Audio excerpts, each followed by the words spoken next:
the New York Jets just fired Robert Saleh.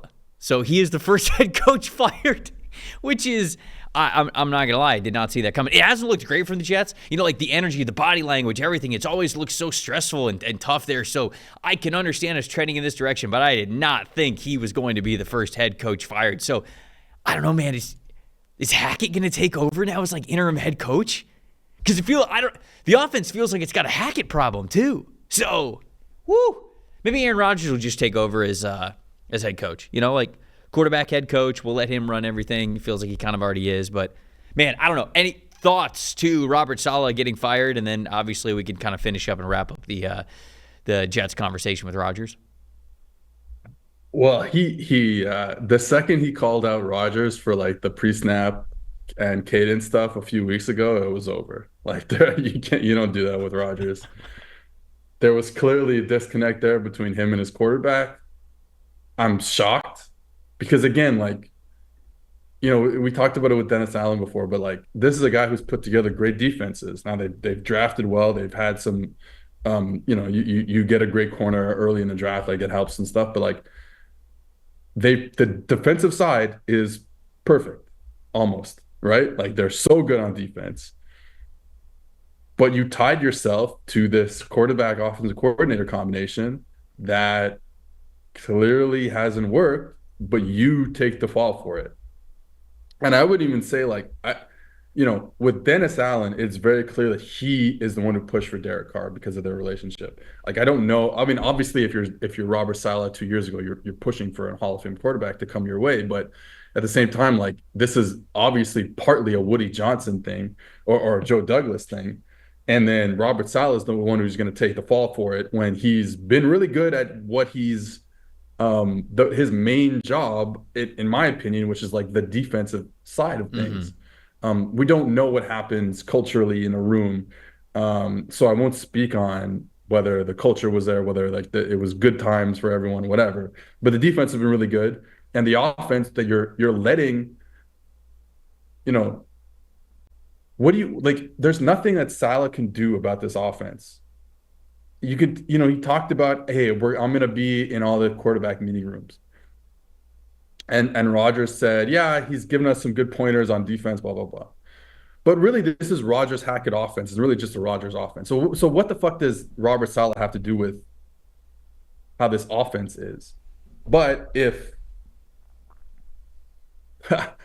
the quarterback and his Aaron Rodgers doesn't like you, and I get this feeling that Aaron Rodgers and Woody Johnson are probably tight, given they probably have similar political views. Well, like, I said this on the PFF grades release show earlier this week.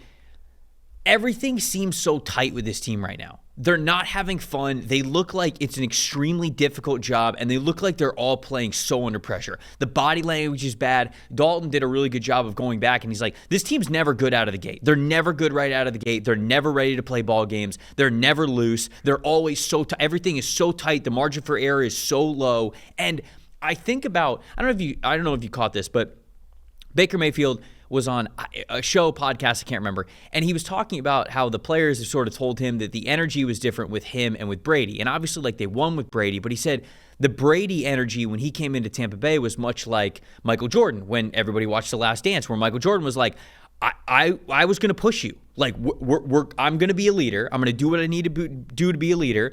I'm not always going to be your best friend. Like, I'm not always going to be nice, but we're going to win championships. And Tom Brady sort of had that exact same mindset, it sounded like.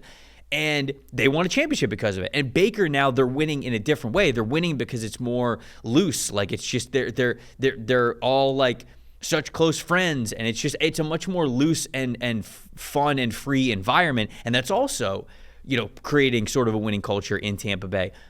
With Rodgers, and I don't know, maybe like Saleh's presence kind of goes into this a little bit, but with the Jets, over the last 2 years specifically, but less last year because he wasn't playing, more so this year, it just looks like everybody is playing, especially on offense, like they don't want to blow it. They're not playing to play well. They're not playing fun. They're not playing fast or free. They're like, I can't blow it. I can't blow it for Aaron. I can't be the guy who screws up for Aaron, or I'm going to get yelled at, or they're going to trade me, or something like that. And it is still a head coach's job to not let that sort of environment exist.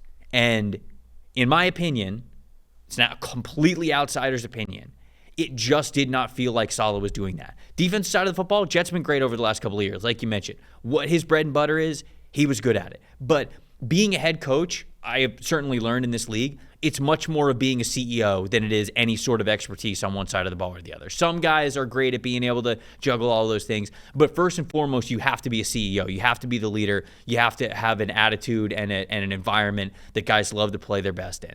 And it did not feel like the Jets had that. And I think that bleeds into the conversation that we just had about the offense, where even before the news of Saleh getting fired, we set this up of like, it all looks so difficult.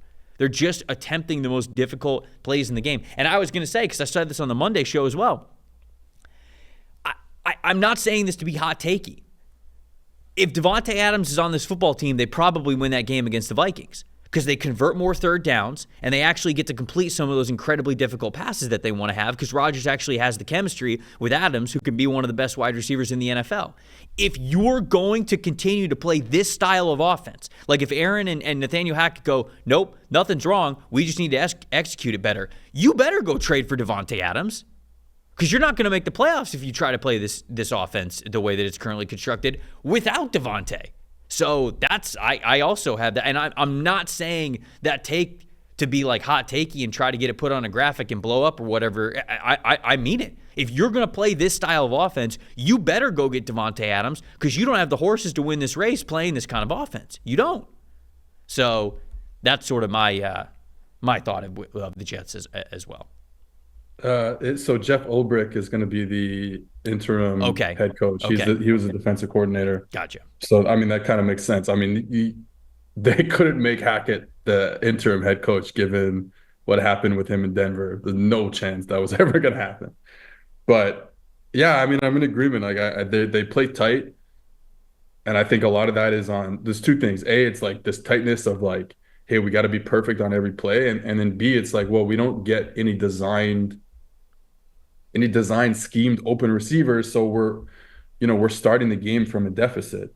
And yeah, I mean, I don't think this changes anything.